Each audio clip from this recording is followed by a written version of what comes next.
Milwaukee, Wisconsin, scene of the GOP convention this year, and wow, what a sense of excitement about Donald Trump's candidacy. You really don't get a sense of it until you're here and you see what folks really feel. Despite what all you've heard, despite the court cases, despite all the scandals, we'll give you a taste of what's driving Trump mania. I'm here at the convention because I'm from Staten Island, New York, and in 2016 in the Republican primaries, Donald Trump got 87% of the vote, the #1 county in the whole country, and ever since then I've been on the Trump bandwagon. And my people in Staten Island want me here, and there's a lot of us here because we want 4 more years of Donald Trump. You come from a state that, I guess the other part of the state said, look, we're going to take you to court. 34 counts. Does that register with you at all? Well, you know what? I'm Italian, if you haven't noticed, okay? Forget about it. In Staten Island, we call them Fred, Bernie, and Irving. Forever busting Italians. FBI. You know what I mean? So the more indictments they throw at Trump, the more the Italians in Staten Island love him. And we know what bullshit there is out there with the lawfare and with the fake indictments. And truthfully, you know, somebody said to me, well, Trump's got 3 baby mamas and Trump's got 94 counts against him. That's making him identify more with the minorities because they feel like he's being attacked by the man.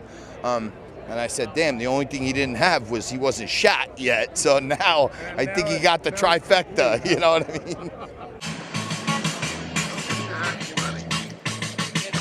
21, we took a little trip to Washington to see we were on January 6th. We took a lot of MAGA hats to honor Donald Trump. 1 million loyal patriots were there to drain the swamp. The fire, tear, gas, we the people kept coming. Peacefully meet on the one we didn't go. They opened the gates and they let us all coming. We can't stop the steal and get rid of Sleepy Joe. He is, he's an excellent businessman. America is a business. I liked the way he ran the country when he was in office. And I love, he extreme, you know, he loves his country too. He's an extreme patriot as well. So, and he's real, you know, he puts it all out there. He doesn't have to do this. He could be home golfing. You know, he got shot at. I mean, they've thrown everything at him and he just will not give up. He's a fighter. I'm a fighter. And we stick together, so I got his back. I had a really odd conversation with my oldest daughter over the comment, grab him by the pussy. Oh, yeah. Never heard that, but okay. But no, this is a Trump quote. He said it was locker room talk. It was offensive. And you know, too. She came to me. Yeah, but you know what? That was back before he was a Christian. Was it not? Okay. Oh, wait a minute. So he's a Christian now, but he wasn't before. I wasn't before, but I am. I mean, you can be 103 and become a Christian, right? So in your world, in your mind, you think that he's born again? He's human. He's human. We're all human. We all have, you know, scandals or whatever. You know, we're all human, and he's not perfect. So that doesn't really bother me. He's willing to come out and talk about it and tell us, the truth about it. And I think that his enemies, like to use that against him, but that's all they've got. I want to support our former president, yes. Because? Because I love him. He's a really good guy and he can fix this country. And what gives you that impression? Well, he did it in last term. He fixed the economy. It was like 40-year high. He decreased the homelessness. So none of the other stuff matters. That he's been convicted in court, that he has these attitudes about women, that all of the things that... Well, you can say whatever, people can say whatever they want. Those things are not true. Love it. Yes, we were tasked with taking Donald Trump around and showing him the convention, so that's what we're doing. And we can see by his character, he is a good man. If you could talk to the president, if he walked up here and said, hey, buddy, what can I do for you? What would you tell him? Lower taxes. You're paying taxes already? Nope. It's just my mom hates them. Okay. That's it, pretty much. Your parents talk a lot about taxes? Kinda.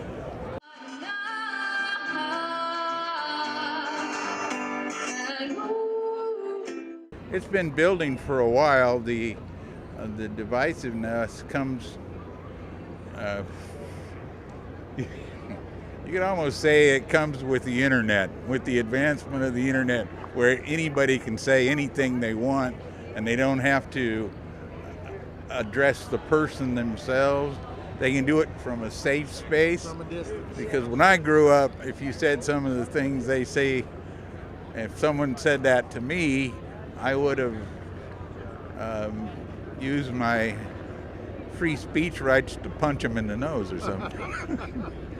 We all want great schools for our kids. We all want to be safe. We may disagree on how we achieve that, but we're not that much different. And I see the media as one of the biggest issues on the right and the left. I blame both of them for dividing us. Nothing about a person's skin tone, complexion, melanin that makes it their ideology different. In the end, people are going to think what they think, right? But you got to find out where they're leaning, what's their interest, what's important to them. You know, what are their core values? I hate to bring up Obama, but even though he talked a good game, somehow there was this undercurrent. There was this subliminal level of there is racism. And I think Michelle maybe is a little bit more into that than even Obama was. That she calls our country a racist country. And I never really thought we were a racist country.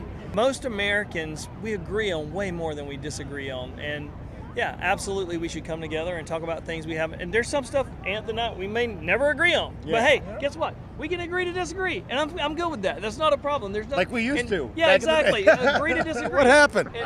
You know, that's a good media, question. Social media too. And this is all the stuff that people are making up. You know, it's always been like that in the politics. I align more with the Republicans, but a lot of people just feel anxiety in the country, and they don't know what to do. But the right does not know how to speak to those people. What do your brothers tell you? Why do they think you ought to be a Trump guy? I don't know. Covered some original tunes for you today. I'm so excited to be here. Something you call love, but can't confess. You've been messing where you should have been messing. Now someone else. So I do social media influencing, and I work with different organizations all across the Republican Party. And it's what we try to do as influencers is we try to educate the younger generation, mostly, even millennials, with facts and entertainment combined. You learning a lot about politics? Kind of. For all of our differences, we're really not that different. History will show it as the truth that I've told. We came from all over to protect the battle action, the northern border to the wall of Mexico. You know, it's always been like that in the politics. What about the courtroom cases?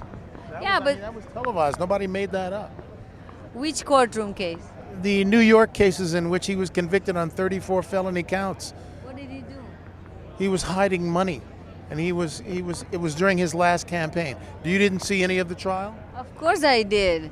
Those are all of these allegations. That's just, I mean, as there, like when Obama did, on. So you don't believe any of the courtroom stuff, any of the? No, those are the lies. I mean, people have, all the business people, not only one or him or other corporation, they all try to pay less taxes because the taxes are high on those high income people. So if you break the law to get a tax break, it's okay? But no, it's not okay. But you think the Biden doesn't break any laws? But he wasn't in court. Yeah, because he has a lot of people to cover him. The American people is not our enemy. It's the people we're electing. These people are behind the protesters. These people are behind the things that have actually taken advantage of the American people. And we're paying for it. I'm a Republican, and I feel that the country is not really. I'm not one that thinks democracy is endangered. I mean, I served in Vietnam, and my dad served in World War II. My grandfather served in World War I, and gosh, we made it, And this, in a way, doesn't even compare to those actions. And It's not so dire for you. No, I mean, maybe it's I'm like saving the planet. The planet really don't care. You know, it's going to still be here. But people need. I mean, I hope like this last week, both Trump and Biden said we got to cut down the rhetoric and kind of be more united, and I hope that plays out.